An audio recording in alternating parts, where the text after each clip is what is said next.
Imagine a photograph so powerful it could change global perception. Could one image alter reality? Stay tuned.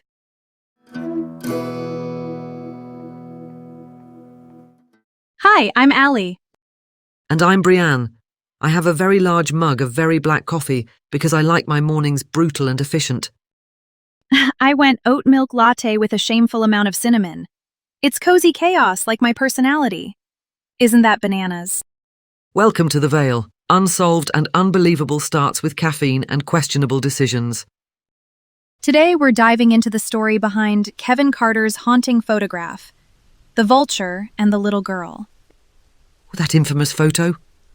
What's the real mystery here? Okay, here's what went down. March 1993. Ayad, in what's now South Sudan. This was the so-called Hunger Triangle. Kongor, Ayad, Wat.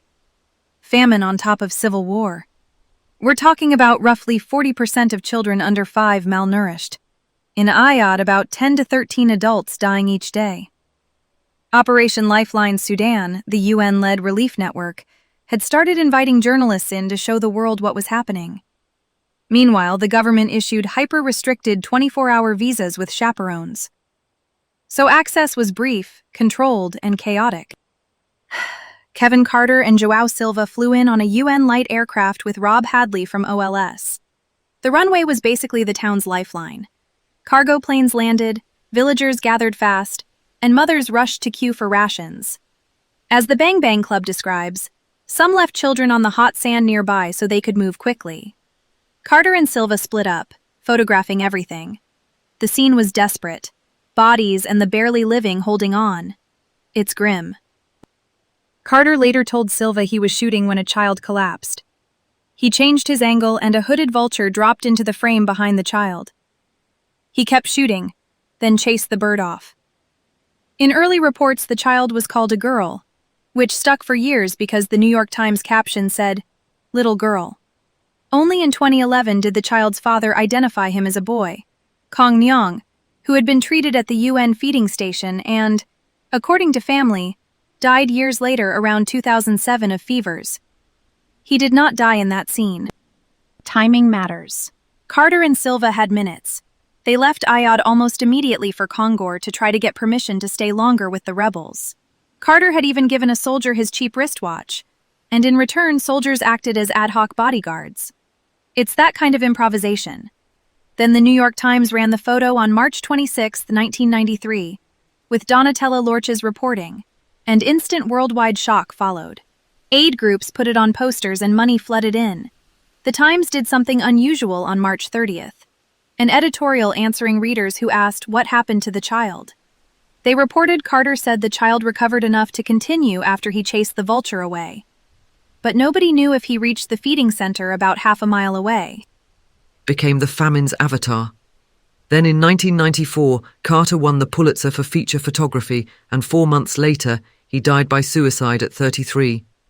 That part is devastating, and it speaks to the psychological toll of witnessing this kind of suffering. Desmond Tutu even wrote about how trauma can break people who do that work. So what's the mystery? Here's my theory, and I admit I've kinda built it from the edges.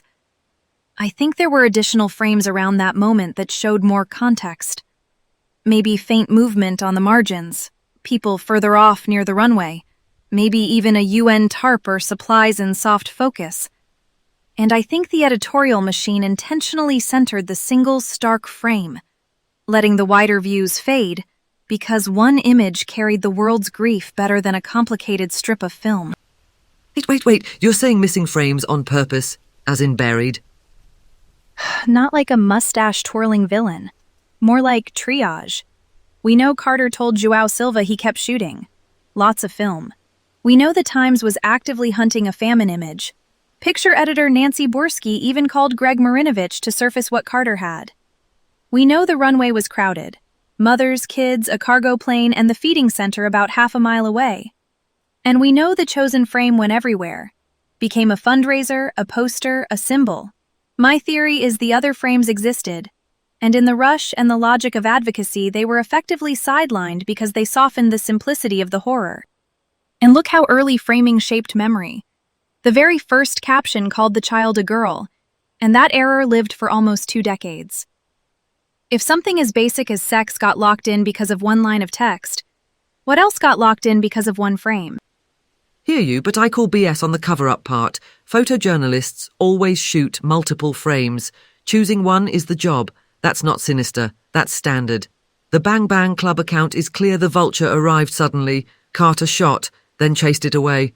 No evidence of staging, no paper trail of suppressed frames, and this picture has lived under a microscope for 3 decades. If there were buried context that changed the meaning, it would almost certainly have surfaced by now. Also, the Times published that follow-up 4 days later because readers were demanding to know the child's fate. That's not what a manipulative outlet does if it's trying to hide nuance. That's a newsroom saying, here's what we know, here's what we don't.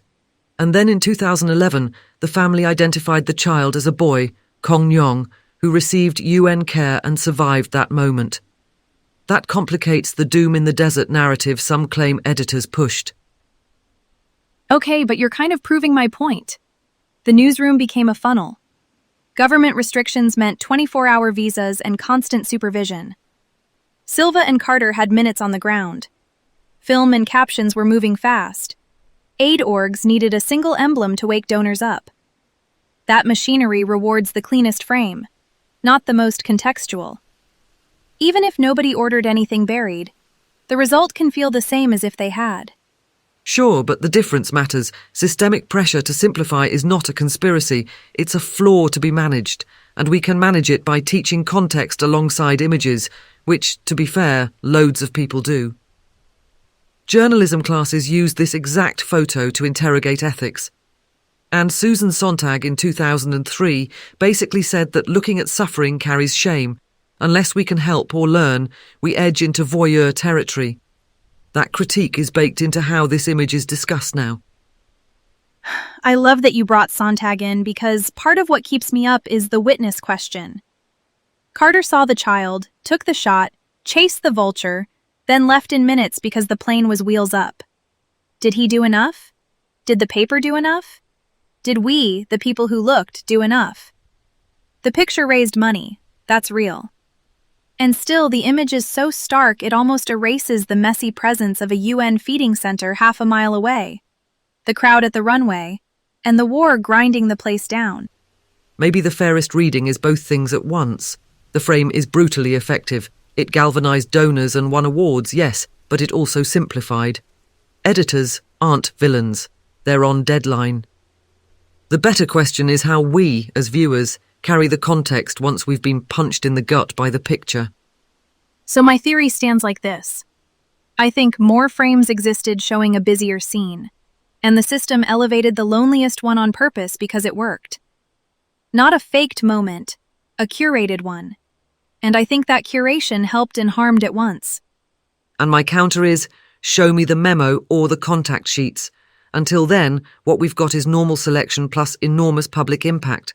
Also, for the record, the photo being used by aid groups for fundraising isn't proof of manipulation.